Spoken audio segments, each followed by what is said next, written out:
So it seems pretty clear the government will go back to the consultation drawing board in an effort to fulfill the requirements for getting the Trans Mountain Pipeline expansion completed. Let's debate the government's approach with three members of Parliament. Paul Lefebvre is the Parliamentary Secretary to the Minister of Natural Resources. Jamie Schmale is the Deputy Natural Resources Critic for the official opposition. And Finn Donnelly is the Critic for Fisheries and Oceans for the NDP. It's good to see you all, gentlemen. Thanks for taking time to speak with me tonight. And Mr. Schmale, if I can, I'll start with you because we've heard at length from Minister Sohi, who says the Federal Appeals Court ruling does give the government the roadmap to go back and restart the consultation process for the Trans Mountain Pipeline, and he's suggesting that can happen fairly quickly. Are you comfortable with that approach? Are you reassured by what the minister has to say? Well, it's absolutely shocking, Peter, that the government has not even had an opportunity to have a plan already. We as the official opposition have been calling on the government to have a plan ready for about a year and a half now, every step of the way. And every time we hit a speed bump, the government seems to be shocked that we actually arrived at that point. Now, this latest decision, the court decision, we again called on the government to have a plan. They should have been ready either way with how the court would rule. And yet again, we're caught flat-footed, causing thousands upon thousands of people to worry about their future. Okay, what the options here are perhaps appeal the court decision, that could take some time, legislate around it in effect, or go back to the consultation process, and that seems to be what the minister's saying. It seems to be what the Prime Minister is saying as well. What would you be doing, and which one of those options would your party be picking? Well, let's be clear, Peter. We arrived at this destination because, again, the Liberals had no plan every step of the way. We said right from the beginning that the Liberals should have met with the Premier right when he was sworn in to go over the steps on how the pipeline is going to be built. Another thing we would not have done is instituted a tanker ban. We would not be implementing Bill C-69, which takes away any certainty in the energy industry. Those are hurdles that are crushing the energy industry. Even with all that, you might have still found yourself at the same place in the road where you either have to negotiate and consult or use legislation to work around the court ruling. So which would you pick? Well, Peter, again, we got into this situation because the Liberals failed at every single step. You know, they failed at Energy East. The Prime Minister killed off Energy East, which would have provided thousands of jobs, even around my riding, that would have got our energy to the East Coast and then out to the European market. We're at a place in the road now where this is the question.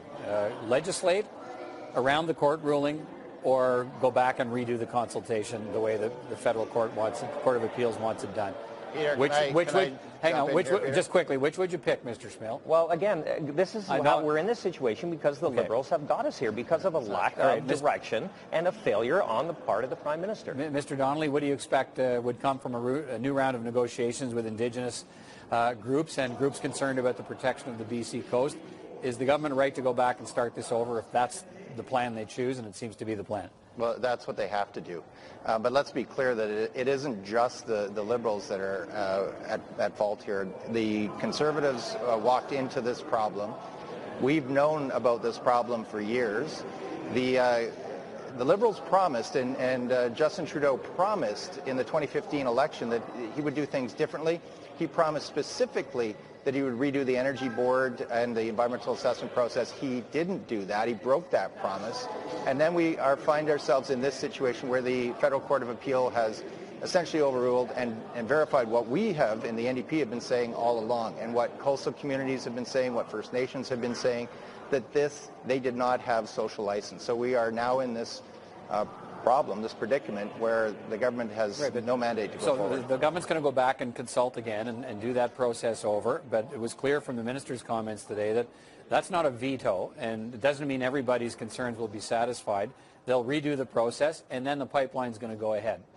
Well, that's what their plan is. So we'll see. Again, there is no social license. When they meet with the coastal nations, I know they'll find that out. What we also need to take into account is what, Kinder Morgan wasn't asking for a bailout. They were asking for certainty on this project. Now, the federal government has not provided that, and they can't provide that. And, my predecessor, Kennedy Stewart, was talking to the previous government and now the current government, saying certainty means bringing in the Army, bringing in security. That's what Kinder Morgan wanted, and that's what the Liberal government refused to do and say. Okay. Is that what they're going to do now? Mr. Lefebvre, what's next in the process here? And what about Mr. Donnelly's point that even if you go back and consult, you may not come away with, you're not going to come away with approval from everybody for this project. What does that mean? You know, the Federal Court of Appeal was quite, actually gave us a path forward. And as you said, we need to make sure that we properly consult with the First Nations. It doesn't mean that they have a veto right, but we need to meaningfully consult with them. Actually, we had an historic consultation on this project with them, and they said we need to do even more. And that's what we're going to do. Make sure that we hear their concerns and address most of their concerns that we can address. Now, what has been clear, that's what we see.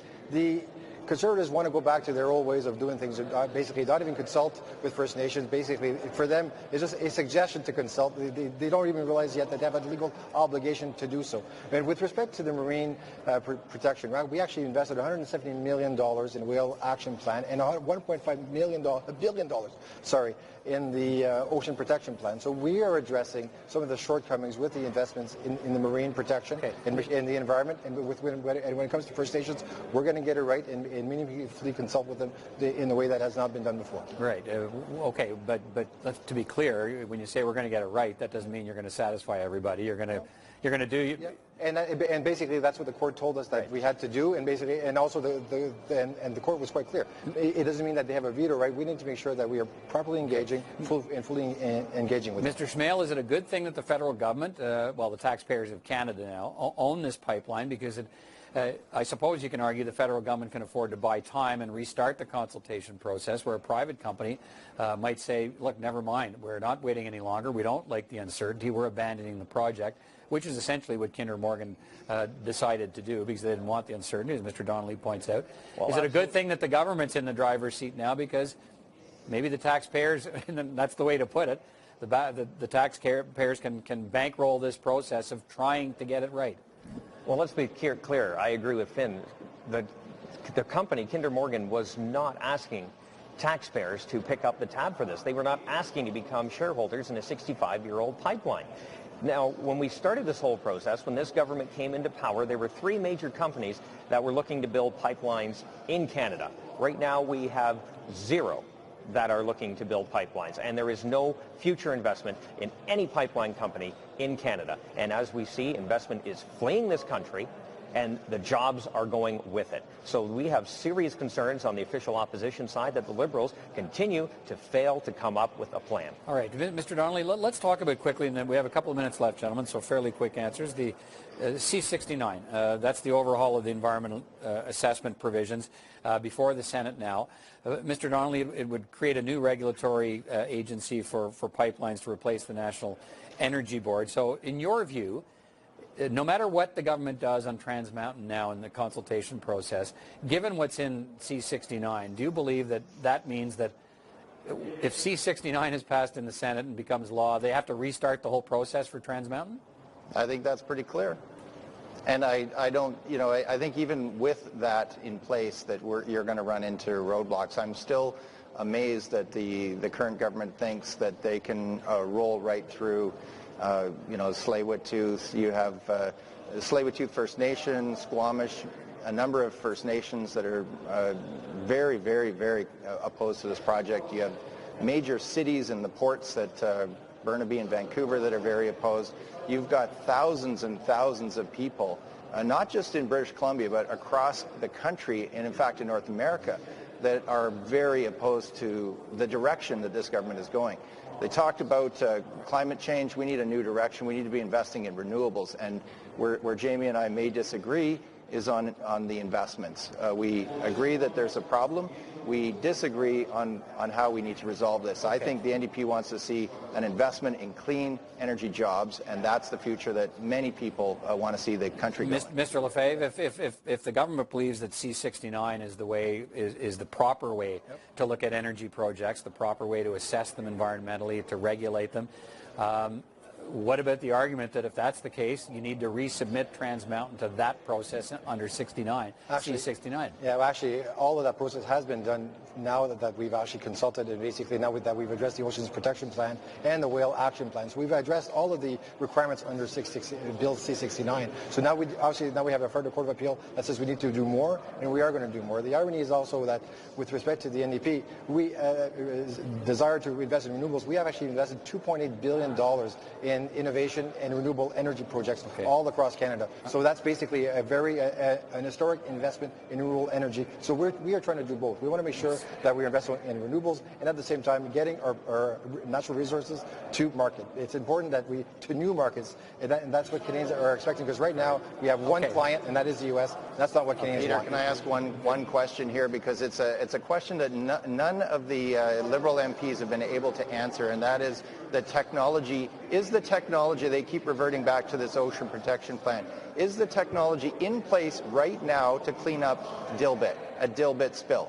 The answer is no. They cannot give me any other answer and provide any evidence to say that there is existing technology available to clean up now. We will have to leave it there for tonight, gentlemen. We'll have a chance to revisit this, of course, because we expect the government plan to be released sometime before the end of September. We'll see if that's true, and then maybe we'll have a chance to talk again. But thanks for your time tonight. Thank you. Thank you.